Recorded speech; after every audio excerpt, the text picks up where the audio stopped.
Hey guys, it's Kia and I am back with another video. I did a little tiny haul, guys. So yeah, I wanted to share it with you. So I really don't do that many hauls, but hey, why not? First impressions are really sucky for me because first impressions are first impressions, especially if it's something new out of the bottle. It's pretty hard to kind of gauge where I'm at with it. A lot of times I have to kind of date my fragrances and spend time with them and, you know, see how they develop and how they play with me. And if I wear it more, will I like it more? So those are the kind of challenges I run into when thinking about sharing a fragrance before I've really spent time with it. And even still, when you have a large collection, you still don't get to spend as much time with it. But anyway, let's get into these few fragrances. I think I have about 5, and let's talk about that. The first one is, because I was so excited about Kayali Sweet Diamond Pink Pepper, can't get my hands on Vanilla Cocoa, but my Sephora had Deja Vu, I grabbed this up. This is Kayali Deja Vu White Flower 57. As I've said in other videos, I didn't have the best track record with Kayali fragrances. I ordered the mini set because I was really into my vanilla one. And I can tell you the ones that came in the mini set just did not work out for me. I think this was one that came after they did the mini sets. So I didn't get to smell this one, and I got a chance to smell this, and it's pretty. It's creamy white florals. Now, it's not a creamy tuberose, let's say like J'adore, but it is all creamy other white flowers. So this is the appropriate name for this. What flowers am I getting mostly? I don't know, but it's sweet, creamy white florals. And so the sweetness appealed to me, but knowing I'm not as much of a floral fan, it's cool.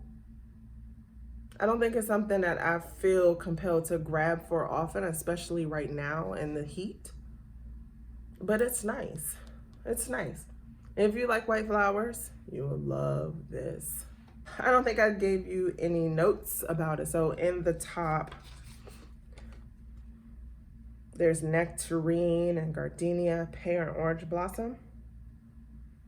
But then you have your mix of jasmine, tuberose, vanilla, patchouli, and the base is that patchouli, cashmere wood, and sandalwood. As Kayali Deja Vu White Flower 57.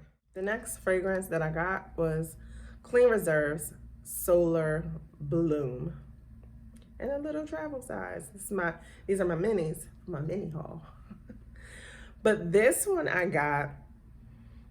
I was watching Nicole of Only One Nicole, and she mentioned this was a coconut perfume.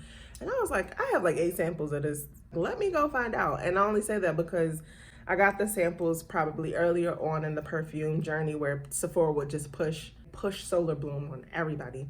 So I felt like I had like a lot of those, and I went to try it. And I remember kind of liking it, but I couldn't place it. I don't know if it was not the right season, but I was like, oh yes, we're going to get a travel, because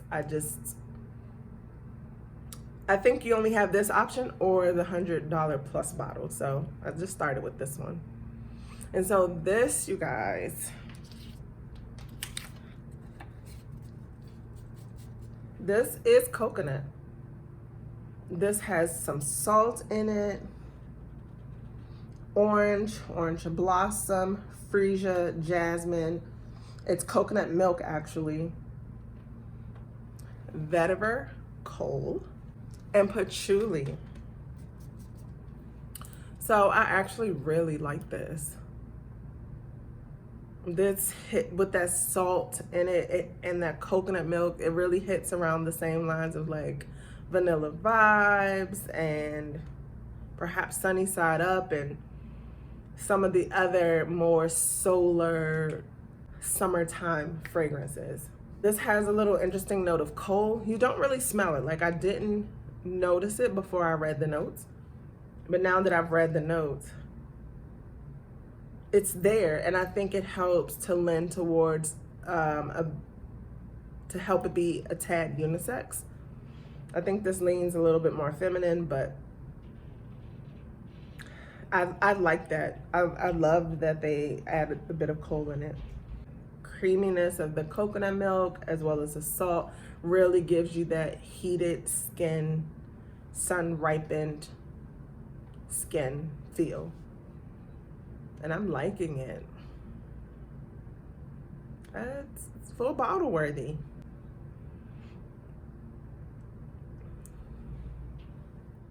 The next fragrance that I have is this new baby from Ellis Brooklyn, and this is Bee. So this was on my Sephora sale wish list, and I did not get it then. It sold out, but now I was able to get my hands on it. This particular fragrance, this stuff is cumulative, so I should mention that. This one I've had longer than the Deja Vu White Flower and the Solar Bloom maybe. But this is an interesting ambery vanilla. It has notes of rum, Davana, which is, I learned, a bitter green type of fragrance with some balsamic undertones. It has honey in it, which was, you know, by the name Bee. It has bran in it, which, looking online, it looks like a bran oatmeal kind of wheat grain. And then cinnamon, vanilla, sandalwood, and cocoa. I'm undecided about this fragrance still, but I'm leaning towards not feeling it. I contemplated taking it back. A part of me feels like it's a butterscotch that missed the mark. There's a slight menthol hanging out in the background that I feel is passing for the rum note. Or maybe I should say liquor note, because it doesn't quite smell like rum. But so Bee is just not really what I expected to be, not what I wanted it to be. It's warm, but I don't feel like this is something I would want as a full overall fragrance. The next fragrance that I picked up, I actually picked up Replica's Autumn Vibes. I ordered the travel, I got it. It leaned a little too masculine for me. I have Whispers in the Library, and that can be masculine, but I enjoy the vanilla in it. For some reason, this reminded me of that, except a little stronger and a little brighter from the apple that's in it, but that cedar, it just felt too masculine to me. It's a nice fragrance for a man. I would love to smell it on a man, but it's just not for me. So I went back to trade it in because, of course, I just want to try something else. I want something else. I wanted a new fragrance to be in love with, and at Sephora, I feel like I have almost everything that I'm interested in, but I hadn't gotten into the floral street perfumes like I really wanted to. I was really into the neon rose and the vanilla one, and then there was electric poppy, but out of that range, I've only picked up the Lang Lang Espresso, which is pretty cool. And then this one that I have is the Arizona Bloom. So this is the newest one, and I've never been to Arizona. I don't know what their blooms are like, but Floral Street is in London. I don't know. I don't know all the inspiration behind it. I do know that Jerome Epinette is the nose behind this. And if you know anything about Jerome Epinette, for me, at least of what I've learned of him, I like him because he's adventurous with his fragrances. So not too adventurous that it's gonna, you know, really take you back, but he's adventurous in a way that he introduces little things to make you say, that's interesting. Does that really mesh well with that? Maybe, maybe not, but adventurous nonetheless, right? So this particular fragrance, Arizona Bloom, is pretty much getting into your summer vibes, coconut and sandalwood. I'm gonna coconut sandalwood myself to death, okay? I love some coconut. They usually add the sandalwood with it. But then in Arizona Bloom, this has fig leaf. So of course, you know, Kia had to get that. Salt, cashmere wood, amber, jasmine, oak moss, and black pepper. So when I smelled it, I'm like, oh, okay, it smells familiar. It's those familiar notes that I'm into. I get some of the fig leaf, actually, like just the bright green of it, not the flesh or fruit. But it's one of those nice warm skin type of scents. Now, when I put this on my skin, it settled in, but it seemed a little masculine for me. These notes, I think, are common in masculine fragrances that I like. So with the sandalwood, the coconut, black pepper, oh, and fig, I know I should say, after doing my fig video and figging myself to death, I've decided that I'm intrigued by fig. I don't always love it. I'm intrigued by it because fig is one of those notes that can be masculine. So they paired it with the black pepper, which can be masculine. They paired it with fig, that can be masculine. Sandalwood and coconut. So initial sniff and initial wear, it was fine. A familiar profile, but pleasing nonetheless.